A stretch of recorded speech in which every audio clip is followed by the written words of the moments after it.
पितृपक्ष में पहले दिन किसका होगा श्राद्ध? जाने श्राद्ध कर्म की विधि और नियम। पितृपक्ष में पहला श्राद्ध प्रतिपदा तिथि का श्राद्ध होता है। ये श्राद्ध उन पितरों के लिए किया जाता है जिनकी मृत्यु हिंदू पंचांग के अनुसार प्रतिपदा तिथि को हो जाती है। इस दिन पितरों को तर्पण और पिंडदान दिया जाता है। इस बार पितृपक्ष 17 सितंबर से लेकर 2 अक्टूबर तक रहेगा। इस बार पितृपक्ष आश्विन कृष्ण पक्ष की प्रतिपदा तिथि से अमावस्या तक पितृपक्ष होता है। पितृपक्ष के पखवाड़े में लोग अपने पूर्वजों को याद करते हैं, उनके द्वारा किए गए उपकारों के लिए उनका आभार व्यक्त करते हैं। इस पूरी अवधि में खान पान, आचरण और व्यवहार में विशेष परिवर्तन अपनाने पड़ते हैं। इसमें नए और शुभ कार्य करना वर्जित है। इस बार पितृपक्ष 17 सितंबर से लेकर 2 अक्टूबर तक रहेगा।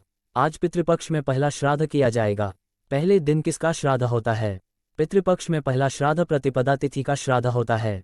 ये श्राद्ध उन पितरों के लिए किया जाता है जिनकी मृत्यु हिंदू पंचांग के अनुसार प्रतिपदा तिथि को हो जाती है। इस दिन पितरों को तर्पण और पिंडदान दिया जाता है। पंडित या पुरोहित की सहायता से श्राद्ध कर्म किए जाते हैं। परिवार के सदस्यों द्वारा पितरों की आत्मा की शांति के लिए प्रार्थना की जाती है और उन्हें श्रद्धांजलि अर्पित की जाती है। श्राद्ध में ब्राह्मण भोज और गरीबों को भोजन व दान देने का भी प्रावधान है। श्राद्ध विधि। इस दिन श्राद्ध करने वाले व्यक्ति देवी देवताओं, ऋषियों और पितरों के नाम का उच्चारण करके श्राद्ध करने का संकल्प लेते हैं। इसमें जल में काले तिल मिलाकर पितरों को अर्पित किया जाता है। इस प्रक्रिया को तर्पण कहते हैं। इसे 3 बार किया जाता है। फिर चावल के बने पिंड बनाकर पितरों को अर्पित किए जाते हैं। ये प्रक्रिया महत्वपूर्ण मानी जाती है और इससे पितरों की आत्मा को तृप्ति मिलती है। श्राद्ध कर्म के अंत में ब्राह्मणों को भोजन कराया जाता है और उन्हें वस्त्र, भोजन, तिल और अन्य दान दिए जाते हैं।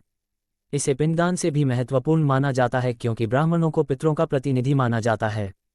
पितृपक्ष पर एक नहीं, दो ग्रहण। जाने भारत में सूतक काल लगेगा या नहीं? महाभारत काल से शुरू हुई थी श्राद्ध करने की खास परंपरा।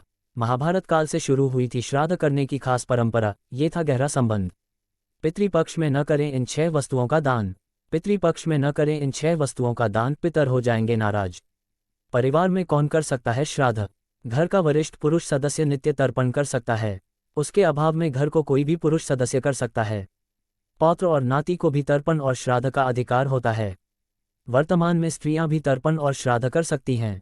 इस अवधि में दोनों वेला स्नान करके पितरों को याद करना चाहिए। कुतप वेला में पितरों को तर्पण दें। इसी वेला में तर्पण का विशेष महत्व है। पितृपक्ष के जरूरी नियम। पितृपक्ष में तिथिनुसार पितरों का श्राद्ध करने का रिवाज है। परिवार में जो कोई भी पितृपक्ष का पालन करता है या पितरों का श्राद्ध करता है, उसे इस अवधि में केवल एक वेला सात्विक भोजन ग्रहण करना चाहिए। पितृपक्ष में सात्विक आहार खाएं। प्याज, लहसुन, मांस, मदिरा से परहेज करें। जहां तक संभव हो दूध का प्रयोग कम से कम करें। पितरों को हल्की सुगंध वाले सफेद पुष्प अर्पित करने चाहिए। तीखी सुगंध वाले फूल वर्जित हैं। दक्षिण दिशा की ओर मुख करके पितरों को तर्पण और पिंड दान करना चाहिए।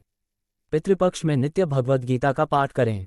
कर्ज लेकर या दबाव में कभी भी श्राद्ध कर्म नहीं करना चाहिए। ये भी देखें